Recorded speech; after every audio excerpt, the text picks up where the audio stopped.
Hi food lovers, today I'm bringing to you the flakiest meat pie you will ever have. This literally melts in the mouth, and it is just so yummy with a very sumptuous feeling that I used. I used Mutton, meat from beef, from ram. That was what I used, and it came out so good. And one of the tips when you're making meat pie is you have to make sure all your butter and water should be cold. That way you're gonna get a flaky meat pie and it will literally melt in your mouth. I really enjoyed this meat pie. My children couldn't have enough. In fact, it didn't last until the following day. So in a bowl I added my dry ingredients and I added salt and baking powder. I went in with my cold butter and I went in with my cold water. So I gave that a good mix, and please make sure you don't over mix it. Then I put everything together and yeah, let's make our sauce. So these are the ingredients I'll be using for my sauce or my filling. Yeah, and in a pot I added a bit of oil. I went in with my onions. I needed to fry this onion so it's golden brown so that it could release its flavor. At least it will be caramelized and it's going to have a very good taste. So I went in with my curry and thyme and I give that a good mix, and I went in with my minced mutton. Emphasis on that. It's a game changer. Honestly, it's a game changer. It tastes better than beef.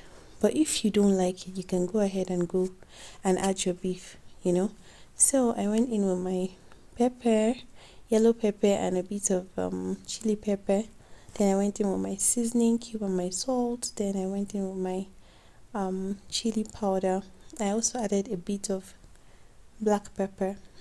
Then I make sure you dice your potatoes and carrots in small chunks. Let it be very small, that way it makes your pie feeling very beautiful and even. So I gave that a good mix. I mixed everything together. I went in with my adobo seasoning. I added a little bit of it and I went ahead and gave that a good mix. Then I went in with my flour. Please, this particular step, don't miss it. Usually people like to add their flour after the whole filling is ready, and at the end of the day the flour doesn't get cooked. But when you do it this way, your flour gets cooked and your sauce comes out very good. Trust me. So I added my water. I give that a good mix. I put everything together and I allow it to cook on medium to low to medium heat. I didn't put it on high heat because we've added flour and the consistency is going to be thick, so you need it to cook slowly so that the potato and carrots will get soft. So that's what I did. You can see how moist and beautiful the sauce looks. It was so good. So I brought out my dough from the fridge. I refrigerated it earlier and I cut it into 2 pieces. I rolled it out. After I rolled it out, I used my meat pie cutter. I cut out the circles. When you cut out the circles like this and just stack everything up, it makes it easier for you when you are filling your pies. Just go through the stress of rolling out all your doughs, cut out all the circles and just stack them up. So all you need to do is put your sauce by the side, get your egg wash, and just do your thing. So that's what I did literally here, and it was just so effortless and it made it easier, and your workspace is going to be clean and everything. You won't have it all messed up while you're putting in the filling.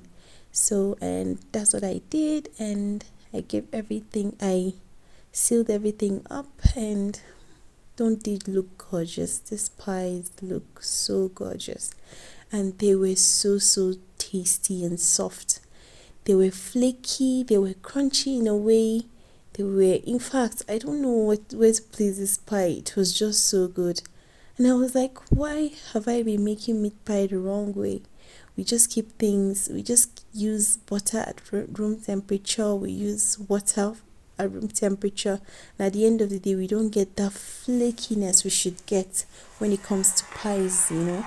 So I sealed everything up, and this is what I have. So all the meat pies I got from those 4 cups of flour that I used, and I put everything together in a baking tray, and I lined that up with a baking paper. I just poked everything in, give it a good egg bat, and then I baked it rather. So, and this is the final result. Thank you for watching.